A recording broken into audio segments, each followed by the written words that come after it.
Hello and welcome to Warhammer Wednesday. This is going to be my unboxing and review of the Space Marine Spartan tank. It's going to be another one of these videos whereby I was a tool and I shot the unboxing and I deleted the footage. So this is what we've got instead. It's not in a bigger box, it's just in its standard box. Nevertheless, we'll open it and have a look inside. So there you go, it says Space Marine Spartan on there. One of these will set you back 105 quid, and then it's their silly 15-20% delivery or whatever it is. So let's have a look. This is from Forge World. Don't know who Forge World are. They're a company created by Games Workshop. They're in exactly the same place. They basically were making the models that Games Workshop couldn't make at the time, and they made them in resin, such as they made the original Baneblade, Morlock, Warhound Titan, things like that, and now they've just ballooned into this massive offshoot of a company that I'd probably say primarily make Space Marines, but oh well. Let's have a little look.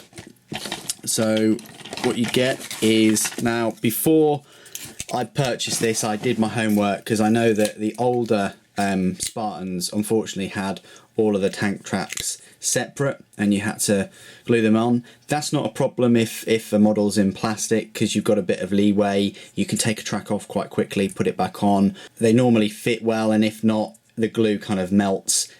With resin is a very solid and restrictive kind of like material to work with. So I did my homework, found out that now for all these chassis, so that's the same for the Typhon, probably see in the background on the right over there, for the Typhon, the Spartan and the Cerberus, all of these have the tank tracks already fitted on. Bit like the Sakaran tanks, they have them too. I don't think that the Fellblade have them on yet, or the Glaive or the Falchion, so just bear that in mind. But as always, if you're unsure, just send Forge World a quick email. So yeah, so exactly the same as the Cerberus and the Typhon tanks, these two track units. Looks like it's the same. It's a bit of a different floor. It's got this extra bit because the Spartan's a little bit longer. And again, the top is all different too. It's got some nice interior detail there though. And then it's armed with a pair of quad las cannons. They basically look like that, and they're just hench as anything. You can see they're a little bit bent though, so literally it's about 5-10 seconds using a hairdryer. You don't have to rush out and buy a 20 quid or 40 quid jet engine heat gun or anything like that. Hairdryer is more than warm enough to do that, and if you haven't even got a hairdryer, put it in some boiling water or really hot water, leave it for a minute or so, pull it out, and then just work it and blow on it, or get a fan going or something, and that'll just cool it down really quick, and it'll just set in new position. So there you go, they're quad las cannons, basically two twin link las cannons, so you're getting 4 shots at strength 9 or whatever. And then these are the side panels, the extra bits that just make the tank kind of jut out a bit. This is that heavy bolter kind of top turret. That's pretty, just pops in there I think. This is that front hatch. Looks like it's kind of got reinforced armour almost, it's very thick. Another part for the top as well. I think that slots in there somehow. You've got this, which is like a side divider for the inside. We've also got that, which is part of the shielding for the quad las cannon sponson. You've got the rear armour, you've got the engine block, and you've obviously got your standard 4 exhausts. Yep, so you've got the engine block. You get this top part of the hatch, which obviously they will meet. I might glue mine shut, I'm not sure yet. I think more than transporting models, I'd probably use it to just as a functional tank. I mean, the armour's very good. It's got the flare shield, and 4 las cannon shots is very decent. yeah, so there you go. So it has to have the quad las cannons. There you go. So yeah, another thing to mention is they're really good. They put these vents, I'd call them, on the tank track on the flat part with just two supporting kind of pillars on the raised bump of the tracks. So it's very easy just to firstly saw, just so I happen to have a hobby saw here, so just saw about there down, and then after that I normally just use some clippers and clip away, and then I'll obviously then just file away with the blade, and then finally just use either sandpaper or one of your files to just add the finishing touches. So yeah, it's a heavy, big model.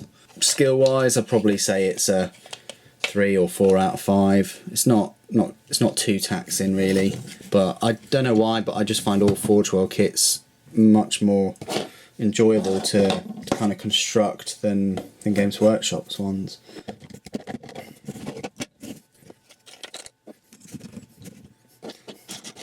So yeah, you can kind of get the idea just from me kind of like dry building what it kind of looks like. And if you do want to find out what it looks like, just join me in part 2 of the video where I'll continue and give you my full review.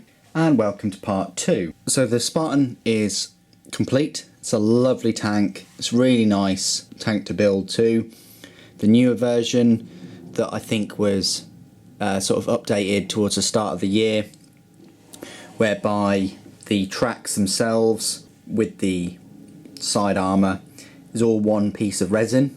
The only problems you're going to have really is the door, as you could just see, and the back of the tracks where the big sort of vents are that held the mould together. So they're the two sort of main issues you're going to have. What I've done is I've magnetised the quad las cannons on the side, magnet there, and then glued the actual sponson thing in place. I've kept them rotating.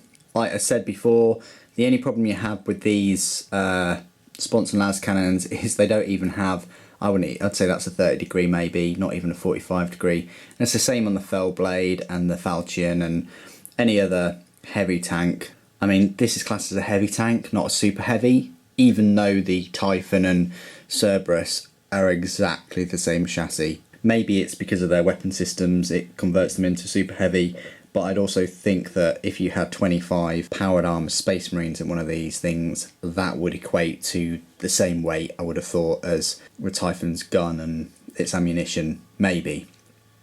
But there you go. So they're both magnetised and they can move around and rotate freely to their limit. I've glued the doors in. There's no point in having them magnetised or anything. I mean, you can do if you wish. Sorry, I'm having a lot of issues with the door. I might super glue it shut in a moment. The heavy bolters at the front, they move about. Show you the back.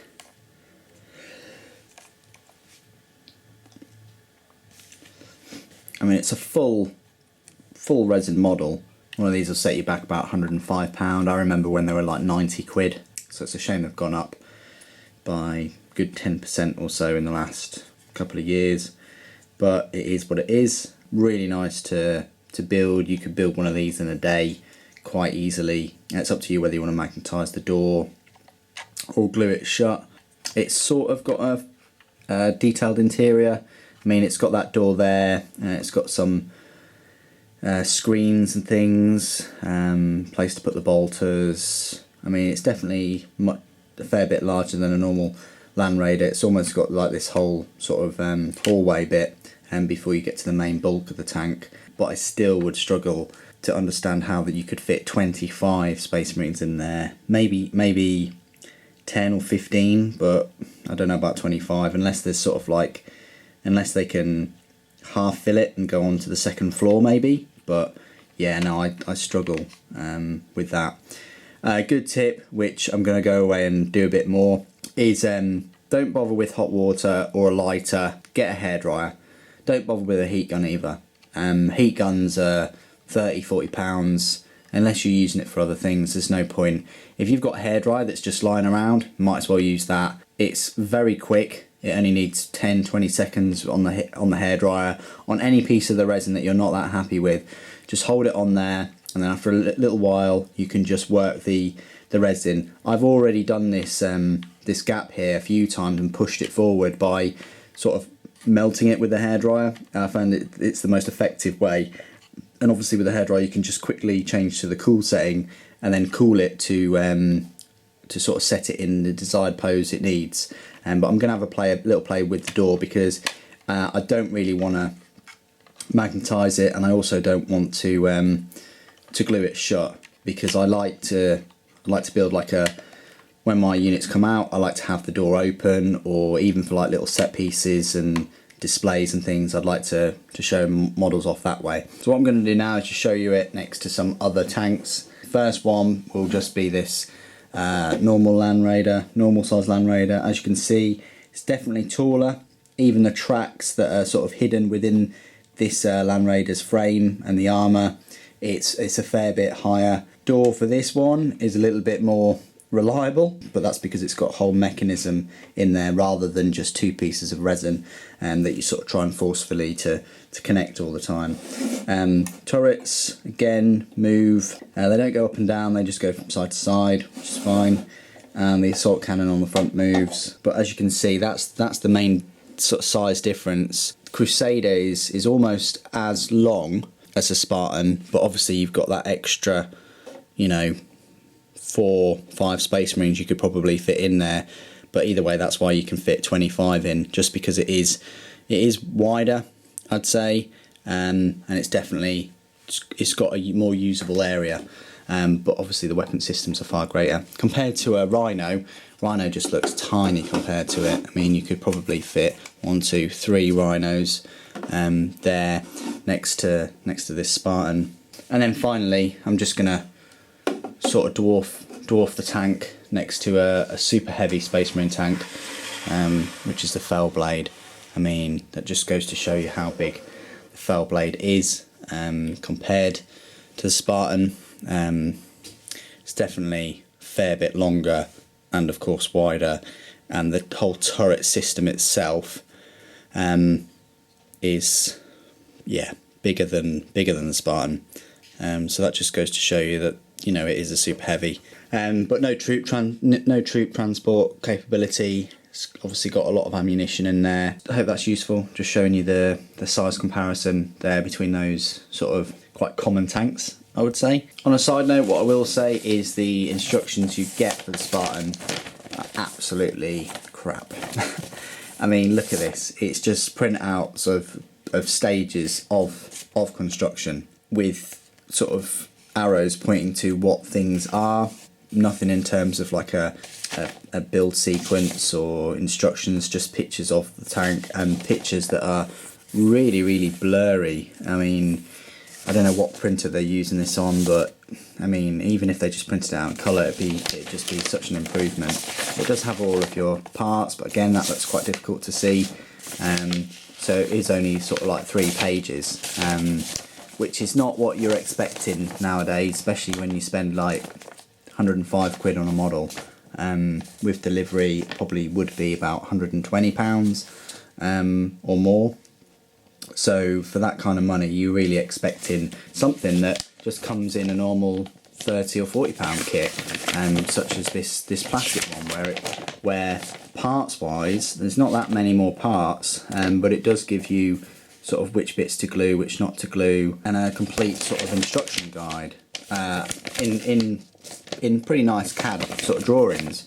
I know that these models they made sort of before they did the CAD stuff, so they'd sort of have to create it in CAD and then print them out, but still you sort of expect a little bit better these days, and I think they sell so many of these things that I think it would be worth their time and money to just update their instructions, because you do expect a little bit more when you buy a tank like that. And then finally what I'm going to do is just go through the rules and things, because it might be a while till I paint it, and I just want to give you the tactics and all the rest. So you find the rules for the Spartan tank both in 30k in this Age of Darkness Army List book, and also you'll find it in the few-year-old Imperial Armour 2 for its use in 40k. So 30k wise, Horus Heresy, set you back about 305 points. One of its main, it's got the 14 armour all round as you'd expect.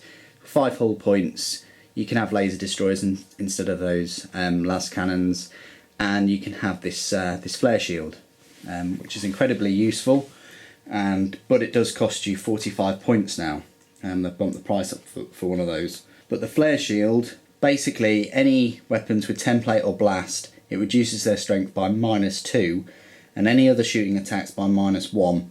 Doesn't have any effect on close combat or destroyer rules, which is fantastic when you think about it, because even if you hit this thing with a las cannon, if it's got a flare shield, it's going to reduce it down to a strength 8, which means you're going to be glancing only, which is incredible. You're not going to be penetrating, you'll be glancing, so it's going to be very difficult to destroy it. The main difference between the Horus Heresy rules and the 40k rules is the 40k rules, it's actually 10 points cheaper, but it can't take that flare shield, which is one of its best features.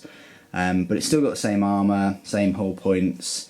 Can still take a pintle mounted heavy bolter if you need it to. Still carries the 25 Space Marines, but it's just cheaper and you can't take that option. You can still take the Armoured Ceramite though. And the Armoured Ceramite is that rule where you can never roll an additional d6 against a vehicle with Armoured Ceramite, which is great. So it's actually worth taking it in 40k too, especially where a 295 point model, it's not that much more than a normal base Land Raider, and for those extra sort of 45 points it costs or so, it's going to be able to carry 25 models instead of the sort of 10, and you're getting pretty much 4 las cannons, which is just incredible. You're getting 1 extra hull point too. So it's very decent points wise, and rules wise it's probably the best land transport vehicle available to Space Marines. And it only counts as a heavy support. It doesn't even count as a super heavy or Lord of War. It's definitely one of the best things to carry, you know, your Primarch in, or your big squad of Terminators or something like that. It's got a lot of survivability, and it can dish out a fair bit of damage if you choose, you know, even if you choose to move it, because it's got power of the machine spirit, and it's got the twin link quad las cannons. It can deal out a lot of damage as well as take a fair bit too. And that's the end of my review. So thank you for joining me today. Thank you for watching. The Emperor Protects.